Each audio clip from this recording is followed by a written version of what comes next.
तो आज हम ब्लॉक 6 जिसमें दिया है पत्र लेखन। पत्र लेखन क्या होते हैं, कितने तरह के होते हैं पत्र? जैसे आपको पता ही है, पत्र दो तरह के होते हैं, औपचारिक और अनौपचारिक, है ना। जैसे इसमें जो तीनों पत्र दिए, दो पत्र दिए हैं औपचारिक हैं, और एक जो दिया है इसमें अनौपचारिक। औपचारिक पत्र जैसा कि आपको पता है, पहले भी मैंने बताया, औपचारिक पत्र हम मतलब जैसे प्रधानाचार्य को, मतलब ऑफिशियल लेटर, इंग्लिश में आप क्या बोलते हैं इनको, औपचारिक पत्र को ऑफिशियल लेटर। और जो हम अपने सगे संबंधियों को लिखते हैं, जिन्हें हम अनौपचारिक शब्द अनौपचारिक पत्र बोलते हैं हिंदी में, और इंग्लिश में उनको अनऑफिशियल लेटर बोलते हैं। ठीक है, तो इसमें पत्र के बारे में बताया गया है। उसके बाद व्याकरण में जो दिया गया है वो विशेषण दिया गया है कि विशेषण किसे कहते हैं, उसके कितने भेद होते हैं, है ना, इसकी कितनी अवस्थाएं होती हैं, ये सब इसमें बताया गया है।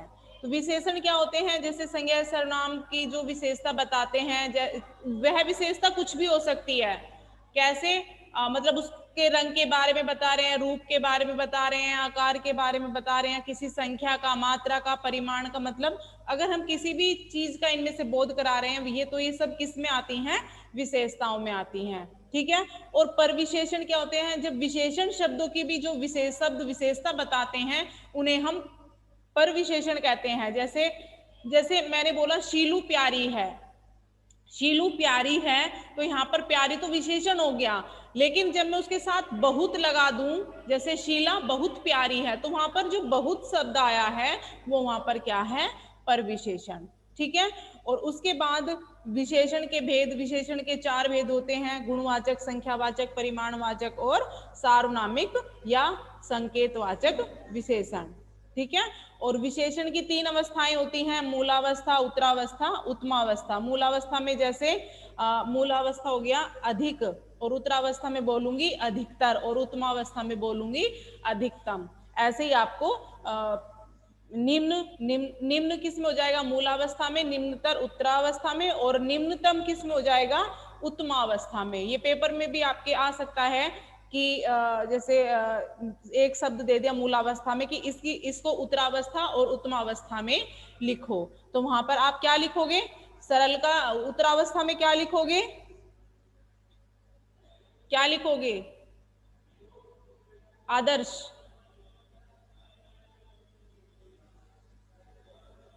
का हाँ जी।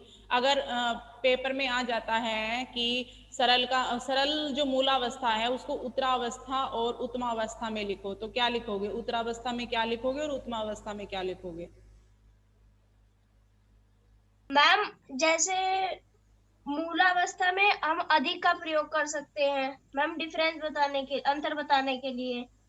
और मैम उत्तमावस्था में हम अधिकतम, जैसे मैम सबसे ज्यादा। हाँ मैंने और मूलावस्था में निम्न, हम्म। मैम मूलावस्था में निम्न और उत्तमावस्था में निम्नतम। और उत्तरावस्था में? मैम उत्तरावस्था में निम्नतर। निम्नतर। Okay, very good. ओके, आपका प्रश्न है, यदि आपको विद्यालय से एक दिन का अवकाश या छुट्टी लेनी हो तो आप क्या करेंगे? राशि शर्मा।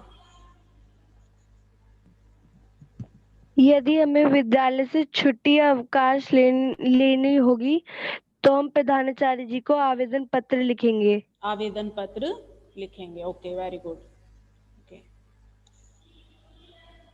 अच्छा, शिकायती पत्र और आवेदन पत्र में क्या भिन्नताएं हैं और क्या समानताएं हैं? यानी क्या विभिन्नताएं हैं और क्या समानताएं हैं?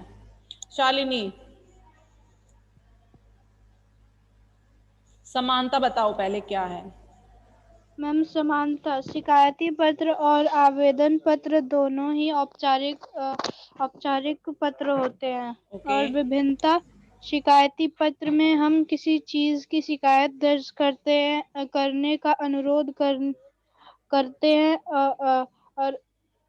और आवेदन पत्र में प्रार्थना जबकि करके हम। आवेदन पत्र में हम प्रार्थना करके किसी चीज की अनुमति प्राप्त करते हैं। Okay, very good. औपचारिक पत्र किसे कहते हैं? आदर्श। मैम व्यवसाय से संबंधी प्रधानाचार्य को लिखे प्रार्थना पत्र, आवेदन पत्र, सरकारी विभागों को लिखे गए पत्र, संपादक संपादक के नाम पत्र आदि औपचारिक पत्र कहलाते हैं। ओके। गुलशन, आप बताइए अनौपचारिक पत्र की 3 विशेषताएं बताइए। अनौपचारिक पत्र की 3 विशेषताएं क्या होते हैं? अनौपचारिक पत्र में क्या क्या खासियत होती है, क्या विशेषता होती है इनकी? गुलशन। Yes ma'am. एक पत्र की विशेषताएं, ये पत्र निजी पत्र होता है। ये पत्र लेखन की योग्यता, मन स्थिति और वैचारिकता को प्रकट करते हैं। इन पत्रों की भाषा शैली निश्चित सांचे में डाली होती है। ढली होती है, डाली नहीं, ढली होती है। ओके। प्रश्न है, तुलना के आधार पर विशेषण की कितनी अवस्थाएं होती हैं? उदाहरण भी बताइए। विशेषण की 3 अवस्थाएं होती हैं। मूल कौन-कौन? अवस्था, हम्म उत्तर अवस्था, उत्तम अवस्था। उदाहरण भी बताओ तीनों का एक एक। मूल अवस्था में हो जाएगा अधिक, उत्तर अवस्था अधिकतम, अधिकतर, और उत्तम अवस्था में हो जाएगा अधिकतम। अधिकतम। ओके। अनमोल, विशेषण किसे कहते हैं, उसके भेदों को उदाहरण सहित बताइए। संज्ञा सर्वनाम के रूप, गुण, संख्या, मात्रा, परिमाण आदि की विशेषता बताने वाले शब्द विशेषण कहलाते हैं। सही है मैम। इसके कितने भेद होते हैं? मैम विशेषण के मैम 4। कौन कौन से होते हैं? मैम गुणवाचक और संख्यावाचक, परिमाणवाचक, सर्वनामवाचक। सर्वनाम नहीं, सार्वनामिक विशेषण। सार्वनामिक विशेषण। संख्यावाचक विशेषण का उदाहरण बताइए। प्रीथा। मेरे पास 4 पेंसिल हैं। ओके। इसमें संख्यावाचक विशेषण शब्द कौन सा है? जैसे आपने उदाहरण बोला ना, मेरे पास 4 पेंसिल हैं, तो संख्यावाचक विशेषण शब्द कौन सा है इसमें? 4। Okay, very good. सार्वनामिक विशेषण का एक उदाहरण था। दीपक प्रजापति। मेरा यह मेरा घर है। घर है। ओके। पर विशेषण किसे कहते हैं?